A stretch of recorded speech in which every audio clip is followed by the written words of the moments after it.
प्रयास है कि हमारी कलीसिया परमेश्वर के वचन को समझने वाली कलीसिया हो, ऐसी कलीसिया नहीं हो जो कि बस कुछ भी सुनती है और कुछ भी मानती है, पर हम उन बातों को मानने वाले हो जो प्रभु यीशु मसीह ने कही है, हमारे जीवन के लिए उपयोगी है और जो हमें परमेश्वर के पास तक लेकर जा सकती है। तो इसलिए हम कभी भी उन बातों का ना तो समर्थन करते जो आज के ट्रेंड में है, और ना ही कभी हम उन बातों को जो है सिखाते जिससे आपको कोई भी लाभ नहीं है।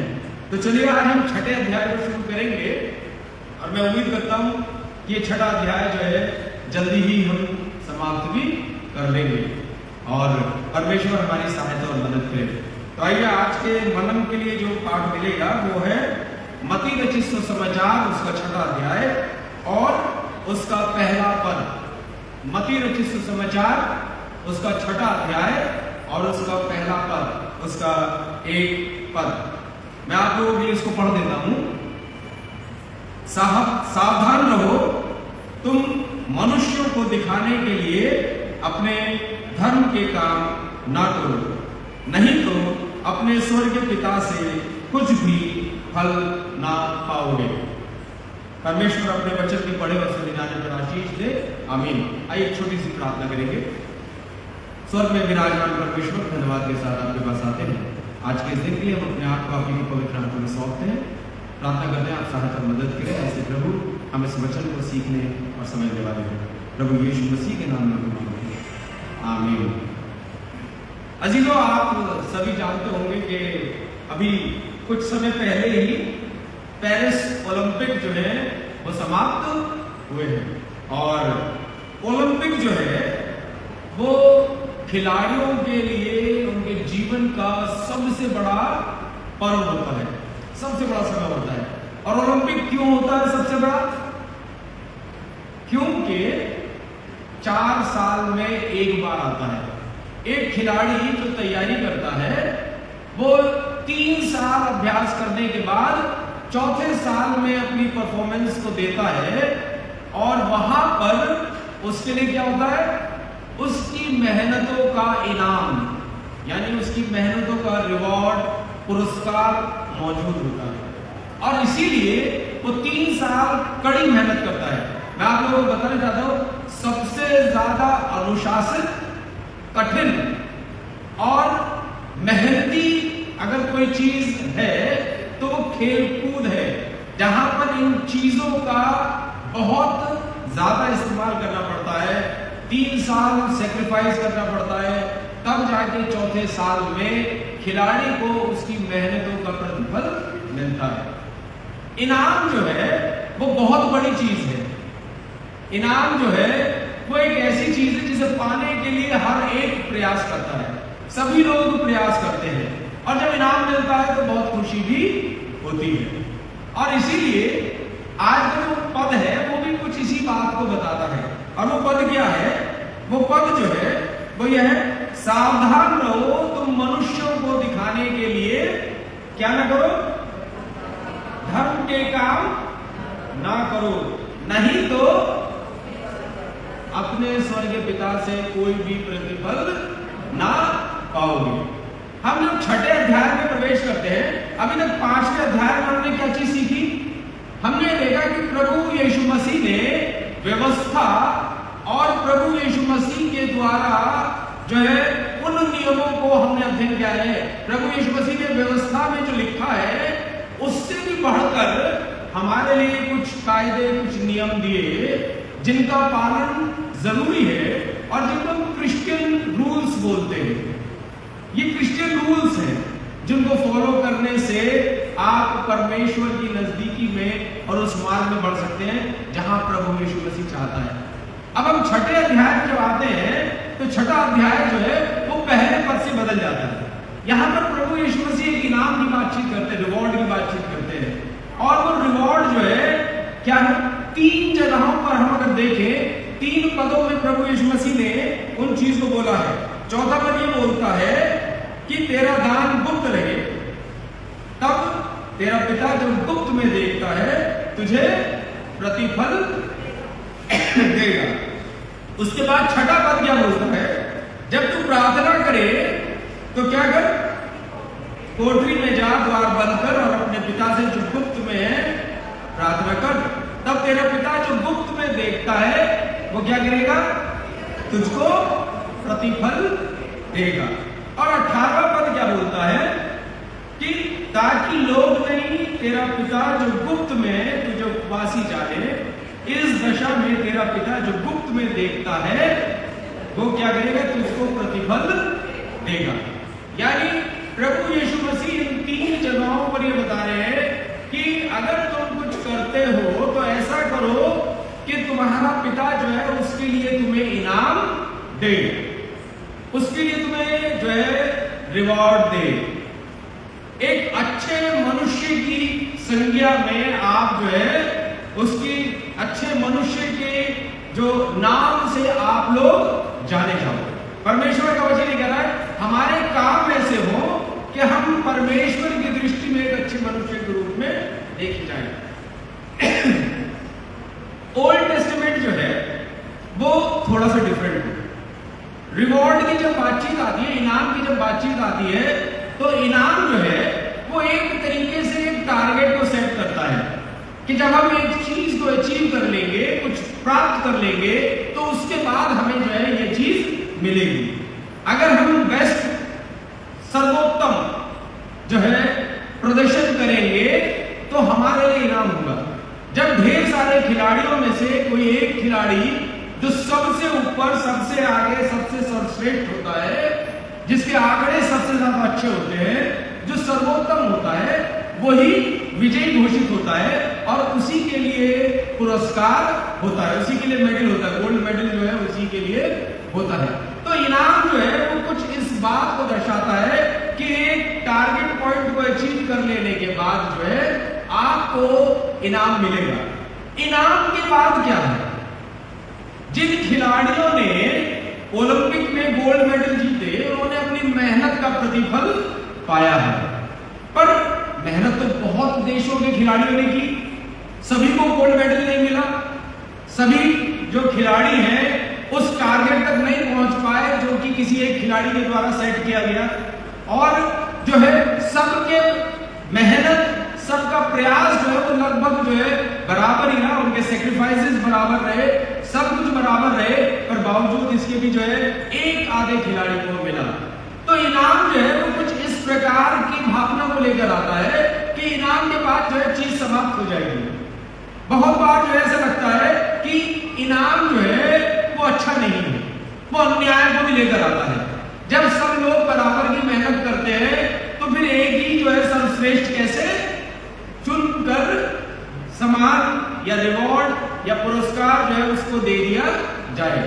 तो पुराने समय में कुछ इस प्रकार की भावना जो है रिलीजियस मोड में यानी धार्मिक प्रवृत्ति में आई कि इनाम जो है वो लोगों को जो है उनके साथ न्याय नहीं करता। और इसीलिए अगर परमेश्वर इनाम देता है, रिवॉर्ड देता है, तो इसका मतलब क्या है, परमेश्वर जो है वो अन्यायी हो सकता है, क्योंकि रिवॉर्ड तो कुछ को ही मिलता है और ऐसी स्थिति में सबके साथ जो है न्याय नहीं हो पाता, तो शायद परमेश्वर अन्याय हो सकता है।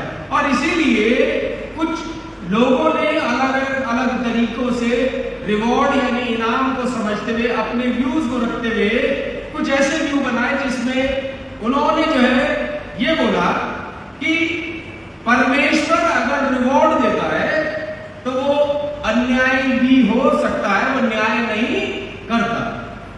रिवॉर्ड या तो फिर सभी के लिए, धार्मिकता में सभी के लिए होना चाहिए या फिर किसी के लिए भी नहीं होना चाहिए। रिवॉर्ड के प्रति जो है पुराने समय में लोगों की एक सोच थी। लोग जो है वो सोचते थे इनाम जो है यानी धार्मिकता में जो इनाम है, धर्म में जो इनाम है, वो उसको जो है ना एक चीज से कंसीडर किया जाता था, यानी भले व्यक्ति से। और भला व्यक्ति किसको माना जाता था? भला व्यक्ति उसको माना जाता था जो प्रॉस्पर हो यानी संपन्न हो। संपन्न व्यक्ति को भला व्यक्ति माना जाता था। और इसीलिए हमारे संसार में एक सोच है, यदि किसी व्यक्ति के पास धन है, पैसा है, तो वो अपने आप को क्या बोलता है? इज्जतदार। आपने सुना होगा। और यदि किसी व्यक्ति के पास धन नहीं है, अच्छे वस्त्र नहीं है और उसके वस्त्र खराब है, उसकी रहने की जगह बहुत सीमित है, वहां पर संसाधन नहीं है, तो उसको जो है कैसा माना जाता है? बेकार। उसको इज्जतदार भी नहीं कोई समझता। और इसीलिए हर एक धनी व्यक्ति जो है, प्रॉस्पर व्यक्ति जो है, संपन्न व्यक्ति जो अपने आप को क्या समझता है? इज्जतदार। और जो संपन्न नहीं है, अभाव में है, उसको कैसा समझता है? उसको हमेशा बेकार, किसी काम का नहीं, उसकी कोई इज्जत नहीं, उसके साथ कैसा भी व्यवहार किया जा सकता है। और इसीलिए पुराने नियम की जो सोच थी, आप इसको बड़े अच्छे तरीके से समझ सकते हैं अय्यूब की किताब में। अय्यूब की किताब में जिस समय अय्यूब के ऊपर मुसीबत आई तो क्या हुआ? अय्यूब के 3 दोस्त थे। वो अय्यूब से बात करते हुए उसको जो है बार बार किसी चीज का एहसास करा रहे थे। और वो चीज क्या है? अगर आप देखें तो अय्यूब की किताब में अय्यूब 4:7, कोई भी इस पद को निकाले, अय्यूब 4:7।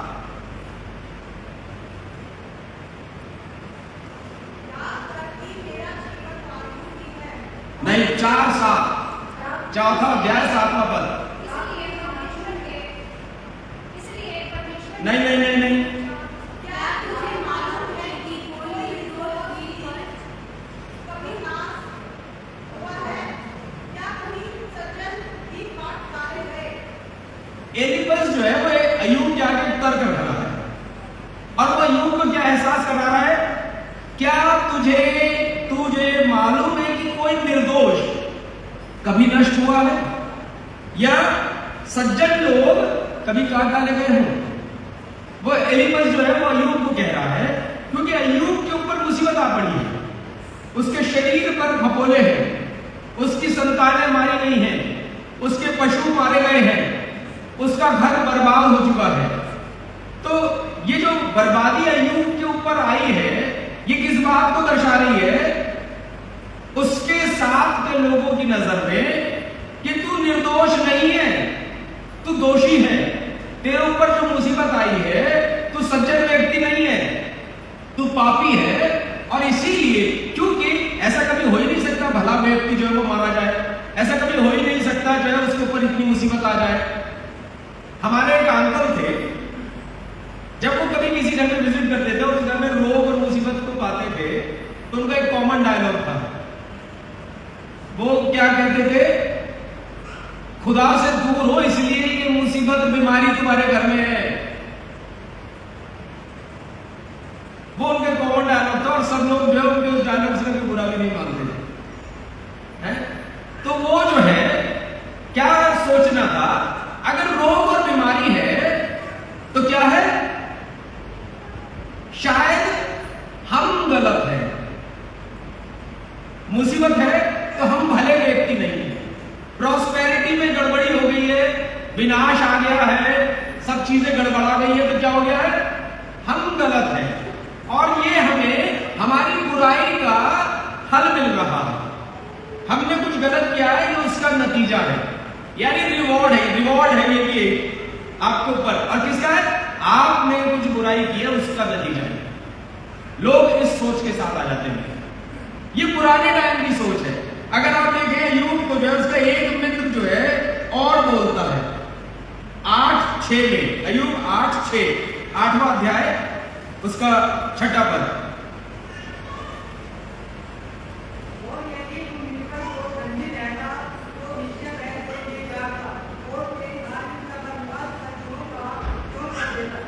क्या कहता है यहां पर? बिल्दद क्या बोलता है अय्यूब को? यदि तू निर्मल और धर्मी रहता, यदि तू निर्मल और धर्मी रहता तो कैसा होता? तू तो वह निश्चित तेरे लिए जागता, यानी परमेश्वर निश्चित तेरे लिए आता और तेरी धार्मिकता का निवास जो वो कैसा होता? वो ज्यों का त्यों कर देता, यानी तू दोबारा से संपन्न हो जाता। जो दोष, जो मुसीबत, जो दिक्कत तेरे ऊपर आई है, इसका मतलब तू भला व्यक्ति, अच्छा व्यक्ति नहीं है। और ये तेरे करने का प्रतिफल जो है तेरे ऊपर आया है। इसके बाद जो है अय्यूब को अय्यूब 11:4 में देखें, अय्यूब 11:4 में सोफर जो है वो क्या कहता है।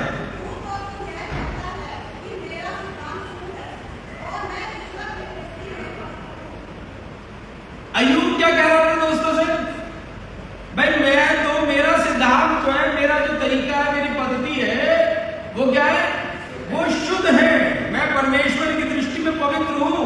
पर यदि ऐसा है तो ये मुसीबत तेरे ऊपर क्यों है।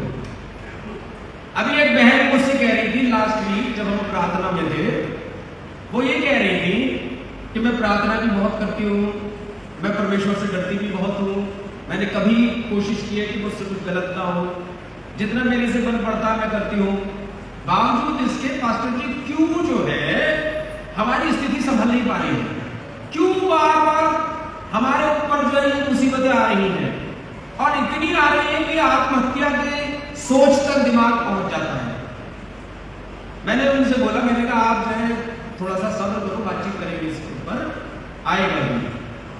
परमेश्वर जो है वो अपने वचन के द्वारा बातचीत करता है। यदि मुसीबतें हमारे ऊपर आ रही है तो आप ये मत सोचिए कि आपको कुछ बुराइयों का रिवॉर्ड मिल रहा है। ये पुराने दिन की सोच थी कि संपन्नता जो है, मेटेरियलिस्टिक सोच जो है वो उनकी थी कि अगर आपके पास बहुत मटेरियल है तो आप संपन्न एक भले व्यक्ति हैं। संसार आज भी इसी दृष्टि से सोचता है, पर प्रभु यीशु मसीह जो है वो बिल्कुल अलग तरीके से सोचते हैं।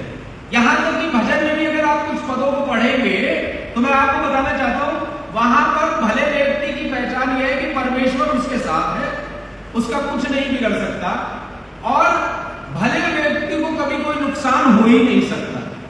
लोग ये सोचते हैं यदि हम भले हैं तो शायद संसार में हमें जो है ना कष्ट नहीं होगा, कोई दिक्कत नहीं होगी, हम संपन्न हैं तो शायद हम बहुत भले हैं। कभी कभी ये सोच भी हमारे अंदर डेवलप होती है। और उन पदों को आप चाहे तो लिख लें, हमारे पास अभी पढ़ने का समय है। भजन 37:25, यहां पर दाऊद ये कहता है कि जवानी से लेके, बचपन से लेके बुढ़ापा आ गया, पर मैंने आज तक कभी भी धर्मी की संतान को टुकड़ों का मोहताज नहीं देखा। उसके बाद भजन 91:7-10 में जो है वो इस प्रकार कहता है कि जो परमेश्वर के छाए हुए स्थान में बैठा, जो धर्मी है, उसके बाएं ओर 1000 और दाईं ओर 10,000 गिरेंगे पर वो तेरे पास ना आएगा, वो तुझे अपने पंखों की आड़ में ले लेगा, तो उसके परों में शरण पाएगा, तेरा कुछ भी नहीं बिगड़ेगा। ये परमेश्वर का वचन कह रहा है, ये धर्मी व्यक्ति के लिए कह रहा है। तो कभी कभी जो है सोच इस प्रकार की डेवलप होती है कि धर्मी होने का मतलब आपके पास मेटेरियलिस्टिक जो है संपन्नता हो, आप जो है अच्छे हो, आपको कोई कष्ट ना हो, कोई रोग ना हो, कोई बीमारी ना हो, तो क्या है, आप धर्मी होंगे। पर प्रभु यीशु मसीह ने इस 6ठे अध्याय में आकर जो है बहुत चीजों को बदल दिया।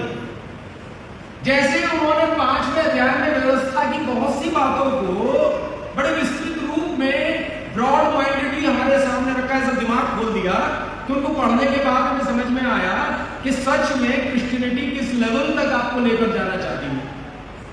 आज उसी चीज को हम यहां पर जो है इस पहले पद में देखते हैं। प्रभु यीशु मसीह कहते हैं कि सावधान रहो, तुम मनुष्यों को दिखाने के लिए अपने धर्म के काम ना करो। अगर आप देखें जो क्रिश्चियन यानी प्रभु यीशु मसीह की जो सोच है वो हर एक व्यक्ति से अलग है। यानी प्रभु यीशु मसीह की सोच जो है वो इनाम के विषय में, यानी जो इनाम परमेश्वर देगा, यहां पर ये नहीं है, क्योंकि अगर आप प्रभु यीशु मसीह के इनाम को सांसारिक इनाम में लोगे तो आपके लिए संपन्नता एक मानक बन जाएगी संसार में, और आप उसी के अनुसार अपने आप को आंकने लगोगे। बहुत बार आपको लगेगा कि मैं तो प्रार्थना भी करता हूं, मैं ये नहीं करता हूं, मैं दान भी करता हूं, मैं सब कुछ करता हूं, बावजूद इसके मेरे घर से मुसीबत दूर नहीं होती, बावजूद इसके रोग मेरे घर से दूर नहीं हो रहा, बावजूद इसके जो है मेरे घर में जो है बहुत बार दिक्कत और परेशानी आती है, मेरे शरीर से रोग नहीं जा रहा। मैं आप लोग को बताना चाहता हूं, जो लोग प्रभु यीशु मसीह को समझ जाते हैं, जो लोग परमेश्वर को जान जाते हैं, उनके लिए कुछ बातें जो है पौलुस के उस कांटे के समान है जो उनके शरीर में बोया गया है। पौलुस जब वो ये कहता है, आपने सुना होगा कि मेरे शरीर में एक कांटा चुभोया गया है, और अक्सर वो चुभता है। मैंने उसको निकालने की बहुत कोशिश करी, पर जब नहीं निकला तो उसको स्वीकार कर लिया। मेरे शरीर में भी ढेर से रोग है। अगर आप देखें, शुगर मुझे है, हाइपरटेंशन मुझे है, बीपी मुझे है, पेट की समस्या मेरी है, लिवर का इश्यू मेरा है, खाने की सब चीजें ऑलमोस्ट धीरे धीरे छूटती जा रही है। मतलब अगर मैं अपने बारे में सोचूं तो मैं एक तरीके से रोग का घर हूं। पर लोग यहाँ पर आते हैं, कहते हैं भाई साहब हमारे लिए प्रार्थना करो, मुझे शुगर है, मुझे ब्लड प्रेशर है, मुझे ना जाने क्या क्या है। पर मैं आप लोगों को एक चीज बताऊं, मैंने इन रोगों को अपने जिस्म में उस कांटे के समान मान लिया है जो चुभोया गया है, जो आपको दिन रात इस बात का एहसास कराता है कि ये समस्याएं आपको रोक नहीं सकती। क्यों नहीं रोक सकती? क्योंकि प्रभु यीशु मसीह ने जो कुछ आपके लिए रखा है उसके आगे ये सब बहुत थोड़ा है। ये सब कुछ भी मायने नहीं रखता। और इसीलिए जो रिवॉर्ड प्रभु यीशु मसीह में है, जो इनाम प्रभु यीशु मसीह में है, उसके लिए जिस मेहनत की जरूरत है वो उस खिलाड़ी की मेहनत से भी ज्यादा है। खिलाड़ी की मेहनत एक समय पर आकर समाप्त हो जाती है। जैसे ही उसे रिवॉर्ड मिल जाता है उसका सब कुछ खत्म हो जाता है। एक बार ओलंपिक का गोल्ड मेडल प्राप्त कर लेने के बाद कोई भी खिलाड़ी जो है वो उस स्थान से फिर आगे नहीं बढ़ पाता। उस स्थान से आगे उसके लिए क्या होता है?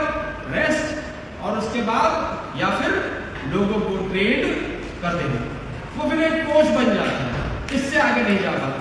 पर प्रभु यीशु मसीह का जो इनाम है वो हमें रुकने नहीं देता।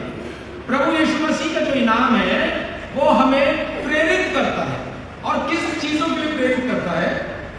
अगर आप देखें, प्रभु यीशु मसीह जो इनाम हमें देता है उसको अगर हम समझने की कोशिश करेंगे, जो क्रिश्चियन रिवॉर्ड है, जब उसको समझने की कोशिश करेंगे तो हमें जो है एक चीज समझ में आएगी कि क्रिश्चियन रिवॉर्ड दो प्रकार के हैं, और ये दोनों रिवॉर्ड जो है कुछ सिखाते हैं। सबसे पहला जो मसीही इनाम है वो क्या है? वो कैसे आता है? सेटिस्फैक्शन से। पहला इनाम जो है वो संतोष है। जो प्रभु का जन है, प्रभु यीशु मसीह ने ये बोला 3 जगहों पर जब हम इनको देखते हैं, खाली ये 3 जगह नहीं है, और भी बहुत सी जगहों पर प्रभु यीशु मसीह ने बोला है।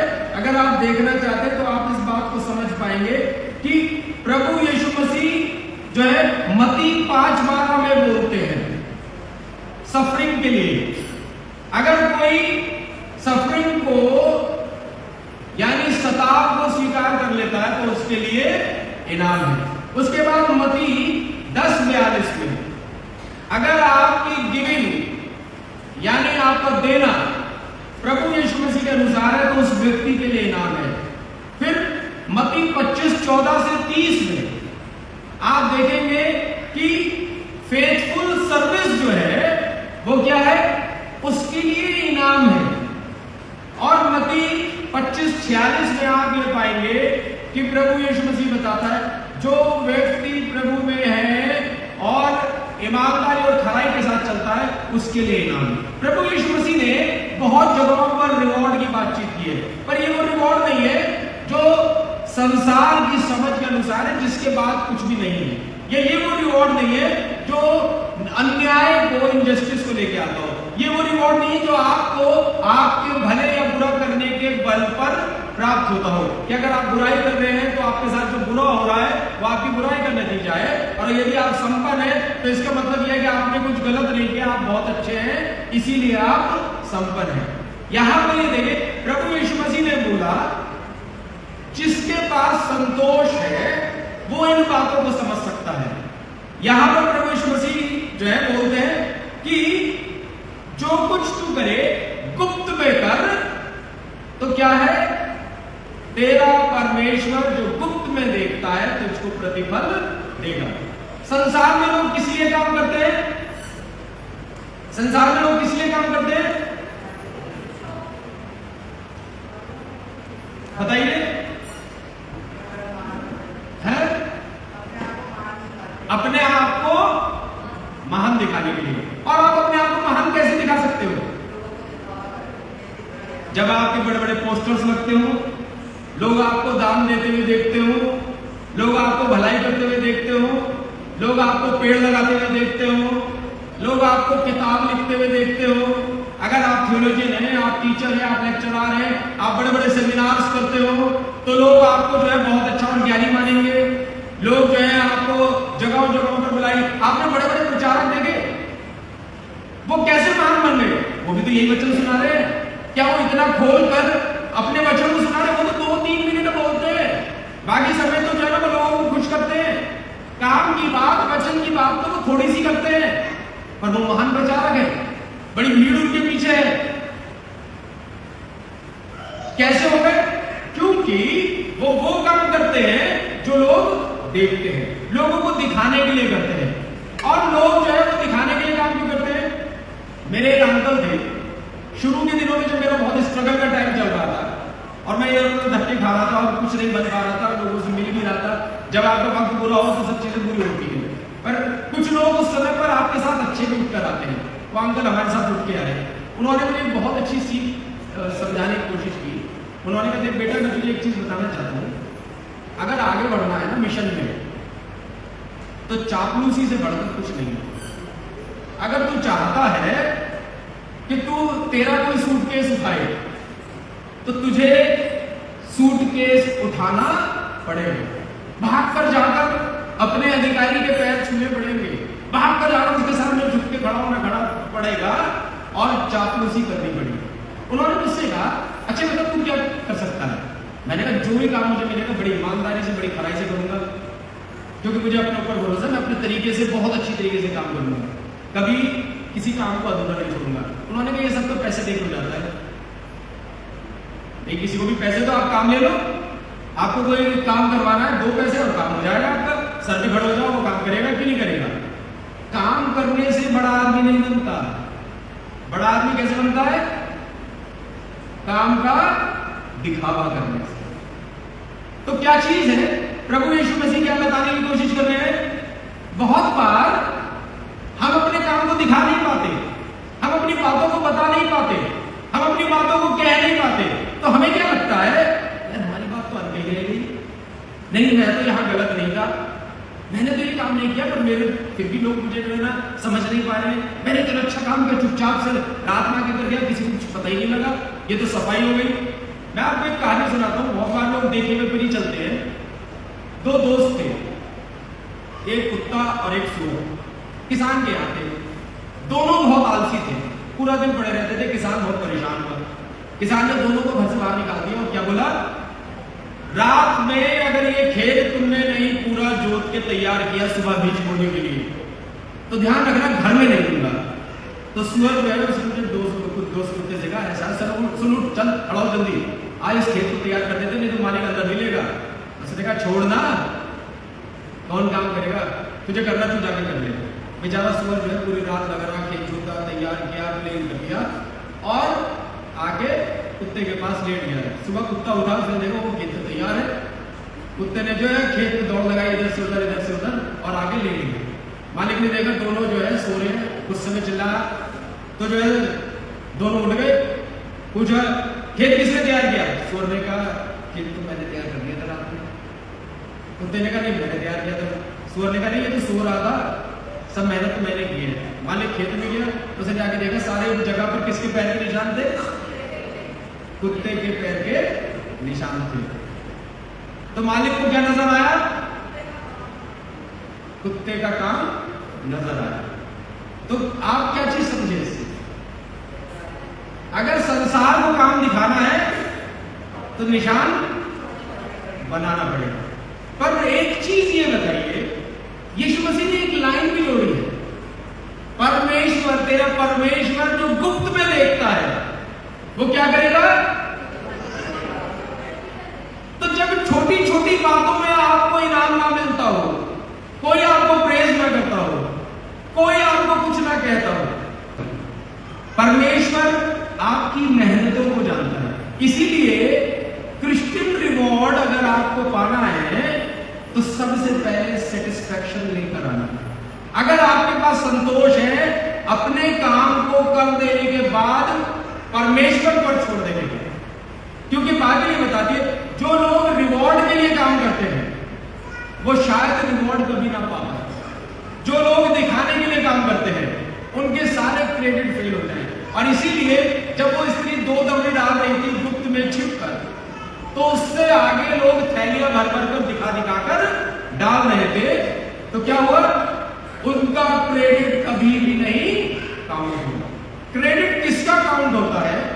जो प्रभु यीशु मसीह में निष्कपट मन के साथ बिना किसी मेटीरियलिस्टिक चीज को प्राप्त करने की भावना के साथ काम करता है, क्रेडिट उसका काउंट होता है।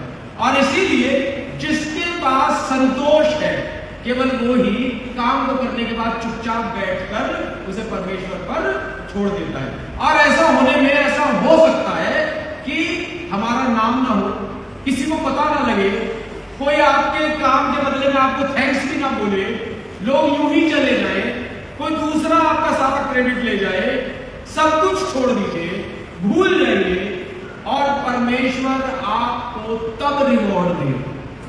यानी रिवॉर्ड जो है कहां पर आता है? तब आता है जब हम रिवॉर्डलेस होकर उसकी सोच से बढ़कर जो है परमेश्वर के लिए काम करते हैं। इसीलिए प्रभु यीशु मसीह ने तीनों जगहों पर यह बोला गुप्त में देखता है। आपको पता है संसार में बहुत कम लोग होते हैं जिनके नाम बड़े होते हैं, हम उन्हीं को जान पाते हैं। जब आजादी की लड़ाई की बातचीत आती है तो महात्मा गांधी, सुभाष चंद्र बोस, चंद्रशेखर आजाद, ऐसे कुछ नाम है, भगत सिंह, ये हमारी मुंह जबानी है।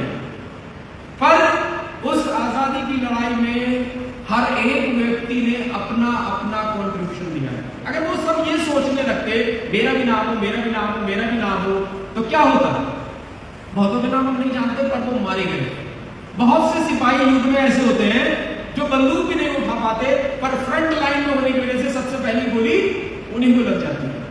उनका कहीं नाम भी नहीं होता, उनको कोई इनाम भी नहीं मिलता। इनाम किसको मिलता है? कमांडिंग ऑफिसर को, उसकी ब्रेवरी के लिए, उसके तरीके के लिए, उसकी प्लानिंग के लिए उसको चक्र मिल जाते हैं। पर बहुत से सिपाही जो फ्रंट लाइन पर सबसे पहले गोली खाते हैं उनको इनाम भी नहीं मिलता। अगर आप इसको सोचे तो संसार में बहुत से लोग ऐसे हैं जो काम तो कर गए पर गुप्त में दब के समाप्त हो गए, आज उनको जानता भी नहीं हुई। पर संतोष धन ऐसा है, उनका रिवॉर्ड कहां रखा है? उनका रिवॉर्ड परमेश्वर ने रखा है। क्योंकि गुप्त में कौन देखता है? हमें ये संतोष है कि हमने जो काम किया है वो किसी ने नहीं देखा पर परमेश्वर ने देखा। और इसीलिए जब परमेश्वर देखता है तो उसका रिवॉर्ड तब मिलेगा जब संसार अपनी आंखें नहीं बंद कर सकता। एक समय आएगा जब हमारी आत्मा न्याय के लिए परमेश्वर के सामने मौजूद होगी। उस समय पर वो सभी लोग आपको देखेंगे जो यहाँ पर आपको कभी तुच्छ समझते होंगे, जो लाजर की तरह आपको जो है रोगी बीमार समझते होंगे, जो बेकार कंसीडर होता होगा और जो वो खाता होगा जो टेबल से गिर जाता था उस धनी व्यक्ति की। परमेश्वर आपको देखता है, परमेश्वर आपके कामों को देखता है, तो इसलिए कोई भी काम जाया नहीं जाता। और इसीलिए आप जो है कुरिन्थियों की 15वें अध्याय में आखिरी पद में ये पाएंगे कि अपना परिश्रम करते जाओ क्योंकि प्रभु में तुम्हारा परिश्रम व्यर्थ नहीं होता। जो भी परमेश्वर में किया गया है आपका काम कभी व्यर्थ नहीं जाएगा, भले ही कोई उसके लिए आपको धन्यवाद बोले, कोई आपकी महिमा करे या ना करे। इसलिए जो सांसारिक सोच रिवॉर्ड की है उससे बढ़कर परमेश्वर की है, क्योंकि परमेश्वर आपको आपके संतोष पर रिवॉर्ड देता है। दूसरी चीज जो है वो क्या है? परमेश्वर जो है उसका रिवॉर्ड ऑनगोइंग है। खिलाड़ी जो है अपना इनाम पाकर बैठ जाता है, उसके लिए एक टारगेट सेट हो जाता है और वो वहीं पर उसके बाद रुक जाता है। पर परमेश्वर का रिवॉर्ड रुकता नहीं है।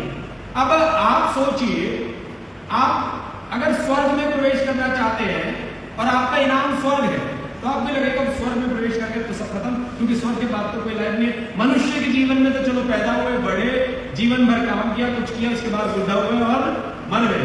उसके बाद हम स्वर्ग की आस लगाते हैं। अब स्वर्ग में पहुंच गए तो क्या होगा? परमेश्वर का रिवॉर्ड जो है वो क्या है? ऑन गोइंग प्रोसेस है, वो अवध तक, हमेशा तक चलने वाला प्रोसेस है। परमेश्वर का जो इनाम है ना, वो कभी रुकता नहीं। और इसीलिए मत्ती 25:14 से 30 कोई निकाले। मत्ती 25:14 से 30। यहां पर 10 तोड़े का दृष्टांत है। क्या है? 10 तोड़े का दृष्टांत है। इसको पूरा नहीं पढ़ते, चलिए हम इसको जो है कम कर देते हैं और 24 से पढ़ दीजिए।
बस चलिए, थैंक यू। देखिए इस दृष्टांत को हम जानते हैं कि तोड़ों का दृष्टांत है। स्वामी ने जो है अपने जो सेवक है उनको तोड़े दिए। हम सब वही सेवक हैं जिनको तोड़े मिले हैं। हम में से कुछ लोग ऐसे हैं जिन्होंने अपने तोड़े को जमीन में डाल दिया। और ये दृष्टांत जो है इस बात को बताने की कोशिश करता है कि अगर आप देखें 21वां पद, 21वां पद जो है वही कहता है, उसके स्वामी ने कहा, धन्य है अच्छे विश्वास योग्य दास, तू थोड़े में विश्वास योग्य रहा, मैं तुझे बहुत वस्तुओं पर अधिकारी बनाऊंगा, अपने स्वामी के आनंद में सहभागी हूं। उसके बाद 23वां पद वही कहता है, उसके स्वामी ने कहा, हे धन्य अच्छे और विश्वास योग्य दास, तू थोड़े में विश्वास योग्य रहा, मैं तुझे बहुत वस्तुओं का अधिकारी बनाऊंगा और अपने स्वामी के आनंद में सहभागी हो। यानी विश्वास योग्य दास और विश्वास योग्यता के साथ सेवा। जो व्यक्ति विश्वास योग्यता के साथ अपनी सेवा को करता है, परमेश्वर उसको जो है बहुतायत की आशीष देगा। ये प्रोसेस जो है रुकने वाला नहीं है, पर ये लगातार ऑनगोइंग चलते रहने वाली प्रक्रिया है। परमेश्वर में यदि कोई काम किया जाता है तो वो एक सीमित समय पर नहीं है, ये इनाम पाने के लिए नहीं है, एक जगह एक टारगेट को पा लेने के लिए नहीं है, पर ये क्या है, ये हमेशा चलते रहने वाली एक प्रक्रिया है जिसको निरंतर किए जाते रहना है। जब परमेश्वर आपको विश्वास के दास के रूप में चुन लेगा, उसके बाद वो आपको और भी बहुत सी वस्तुओं का अधिकारी बनाएगा, वो और भी बहुत से अधिकार आपको सौंपेगा। और इसीलिए परमेश्वर में किए जाने वाले कार्यों के लिए किस चीज की जरूरत है? फेथफुल सर्विस की। आप विश्वास योग्यता के साथ अपनी सेवाओं को देते हैं। ये रुकेगा नहीं, ये चलता रहेगा। आपका जो इनाम है वो चलता रहेगा, वो एक टारगेट को सेट कर एक जगह पर समाप्त हो जाने वाला नहीं है। आप इस बात को देखिए, संसार की दृष्टि में यदि धार्मिक रूप से रिवार्ड को आप कंसीडर करेंगे, इनाम को आप कंसीडर करेंगे, तो के राज्य में प्रवेश करना, यानी न्याय के आसन को देख लेना और परमेश्वर के राज्य में प्रवेश कर जाना, उसके लिए रिवार्ड है। पर प्रभु यीशु मसीह की दृष्टि से यदि आप देखेंगे तो प्रभु यीशु मसीह के यहाँ परमेश्वर के राज्य में प्रवेश कर जाने के बाद आपको अधिकार और जिम्मेदारियां प्राप्त होंगी। इसलिए जो यहां पर प्राप्त हुआ है वो क्या है? वो बहुत थोड़ा है। जो आपको यहां मिला है वो बहुत थोड़ा है, और जो वहां पर आपको उसका इनाम मिलेगा वो हमेशा का होगा। यीशु मसीह के आने के बाद चीजें अनंतता में काउंट हुई, इटर्निटी में काउंट हुई, और इसीलिए प्रभु यीशु मसीह ने जिस जीवन को देने की बात की वो अनंत जीवन था। इसीलिए प्रभु यीशु मसीह ने जिन चीजों को देने की बात की वो अनंतता की थी, वो हमेशा की थी। और इसीलिए प्रभु यीशु मसीह ने कहा, यदि आप पृथ्वी पर संतोष पूर्वक विश्वास योग्यता के साथ अपनी सेवाएं देते चले जाओगे तो तुम्हारा पिता गुप्त में तुम्हारे हर काम को देखता है। मनुष्य भले ही तुम्हें तुम्हारे काम के लिए कोई रिवॉर्ड न दे, पर परमेश्वर तुम्हें तुम्हारे हर काम का रिवॉर्ड देगा, और वो तुम्हें अपने स्वर्गीय राज्य में अधिकारी बनाएगा और सौंपेगा। जिसकी विश्वास योग्यता और जिसका संतोष जितना बड़ा होगा, परमेश्वर उसके लिए उतने अधिकारों को वहां पर रखेगा। तो प्रभु यीशु मसीह के यहाँ इनाम जो है वो क्या है? प्रभु यीशु मसीह के यहाँ इनाम अनंतता में परमेश्वर के साथ उसके आनंद में सहभागी होना है। संसार के अनुसार इनाम जो है वो बहुत सीमित है, बहुत थोड़ा है। इसलिए अजीजों, बहुत जरूरी है कि जब हम परमेश्वर के लिए कोई काम करते हैं तो अपने को, सेल्फ को उसमें से निकाल दें, संतोष के साथ काम करते रहे। परमेश्वर आपकी उठाई हुई एक ईंट को जो आप प्रभु के लिए उठाते हैं उसका प्रतिफल आपको देगा। और अगर आपने उसके लिए प्रतिफल पाने की कोशिश की तो नतीजा क्या होगा? आप अपने प्रतिफल को देंगे। परमेश्वर आपको बहुत आशीष दे। हम इस अध्ययन को आगे भी लगातार जारी रखेंगे, और मैं रिक्वेस्ट करता हूँ कि आप सब जो है इसमें लगातार शामिल हो, नोटबुक लेकर आए और उन महत्वपूर्ण बातों को अवश्य लिखें जो जरूरी है। परमेश्वर हम सबको बहुत आशीष दे। आइए प्रार्थना में जाएंगे। स्वर्गीय पिता, धन्यवाद के साथ आपके पास आते हैं। इस समय के लिए धन्यवाद आप दया और अनुग्रह करें, और प्रभु हम सब से बोले और बातचीत करें। हम सारा आदर मान आपको देते हैं प्रभु यीशु मसीह। अपने आप को आप ही के पवित्र हाथों में सौंपते हैं। आप प्रभु हमें संतोष दें, प्रभु आप हमें प्रभु सेल्फलेस सर्विस दें, जिससे कि प्रभु हम प्रभु अपने आप को न देखते हुए प्रभु सिर्फ आपके लिए कार्य करने वाले हैं। प्रभु यीशु मसीह के नाम में